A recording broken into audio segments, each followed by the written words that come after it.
If it does move Mike Huckabee out of the way, it clears the field for John Meacham's favorite Republican candidate, Dick Cheney. Explain to us, and then I want to go to Chris Hayes, so I know has to be very happy with the nation. Yeah, no, the nation's second in line. That Newsweek has tapped Dick Cheney to be 2012. Let's look at the full screen of what you have to say about Dick Cheney.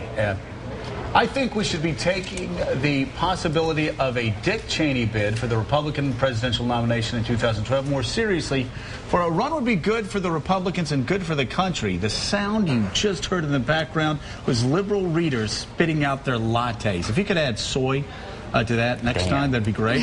And their Upper West Side Starbucks. Why? Because Cheney is a man of conviction, has a record in which he can be judged, and whatever the result, there could be no ambiguity about the will of the people. John Meacham, explain yourself. I think I know what you're up to here, but go ahead, explain yourself. You have at it. We call it democracy, and if the Republican Party wants to argue that Barack Obama is endangering the security of the country, then why not make that case explicitly and have the man most identified and who in many ways has been the most vocal on this question get in the arena instead of standing at AEI and making these statements. Get out there, make the case. I have a feeling we know what would happen, but I don't see I actually don't see the argument against, frankly. Well, Chris Hayes, do you agree with John Meacham that there is not a good argument against Dick Cheney running for president of the United States? This morning, you mean other than him being a war criminal? You see that? No, here we go. Here we go. Nation speak. Okay, the word is running. Let me say this. First of all, obviously anyone in the country could run for president. You guys can run for president. I can run for I mean, there's no prohibition on anyone running for president. The question is... Well, Willie has a couple felonies. He can't run for president. Go ahead. Yeah. Well, look, the question is, what would this... I mean, this notion that we didn't have any kind of demonstrable referendum, we just had an election a year ago in which the outgoing party was absolutely repudiated, right? And we now have an incredibly weird, rare confluence in which, both houses and the White House are controlled by the same party, A. B, there are certain things that the constitutional system puts outside of democratic referenda.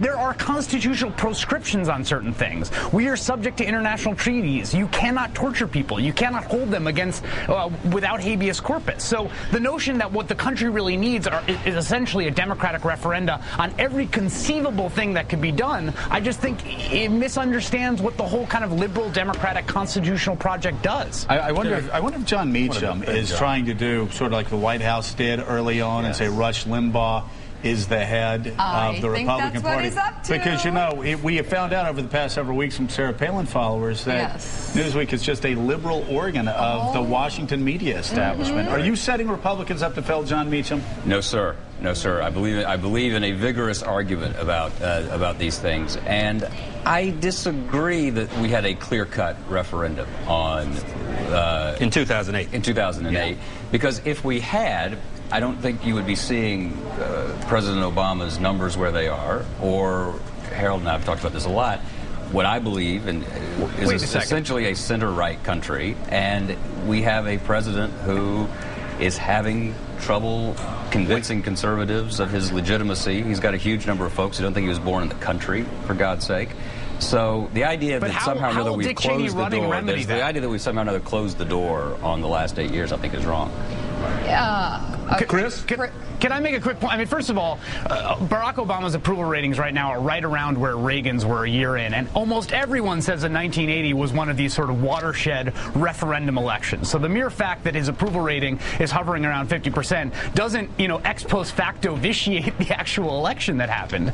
And second of all, it's unclear to me how Dick Cheney running for president is going to make people believe that Barack Obama is legitimate. I mean, if Cheney loses, people are still going to think he's illegitimate. The one has nothing to do with the other.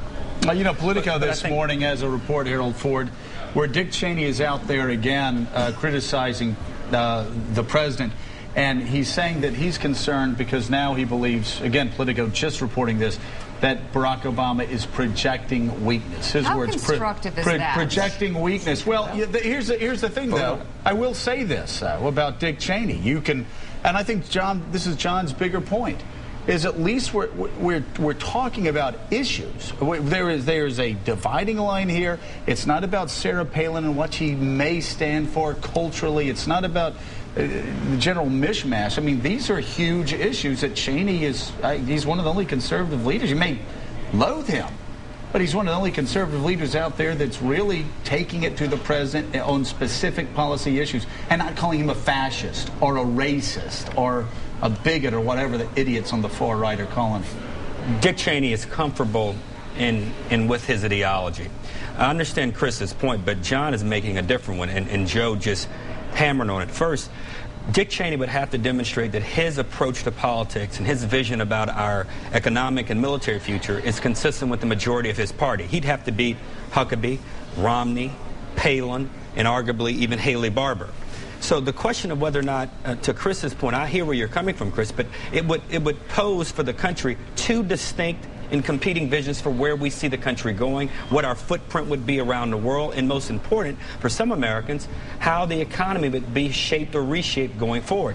I think it would be interesting not only for Republicans, but for the country to have the conversation about whether or not Dick Cheney's comments about dithering, about projecting weakness, is that the America that we want in the direction that we want to head, or is Barack Obama in the Democratic vision for America's footprint in the world and his role, the activist role that government is playing, is that what we want America to look like? And Chris, following up on John Meacham's point, there's a daily cost poll out that talks about where Republicans and Democrats stand and how far we have moved away from where we were in 2008. If you look at the intensity of these polls, of how intense Republicans are going to be, first of all, let's start with right direction, wrong direction. 57% of Americans now believe we're headed in the wrong direction. That's higher than when President Obama took office. Other poll results also talk about general congressional ballot. Democrats still ahead of Republicans, 37 to 32%, and 31% is not sure. And here's a voter likelihood that Republicans, 81% likely, Independents 65% likely, Democrats 56% likely.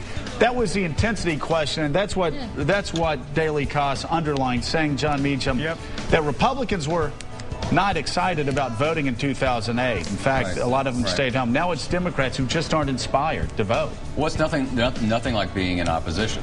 It's sort of like activist groups that sort of, in their heart of hearts, don't mind losing a round or two because it helps with the direct mail going forward. And, you know, I think hugely important, this is the most important day of Barack Obama's presidency. So to some extent, the argument about Cheney is interesting but not crucial. What is crucial is how do we project power around the world?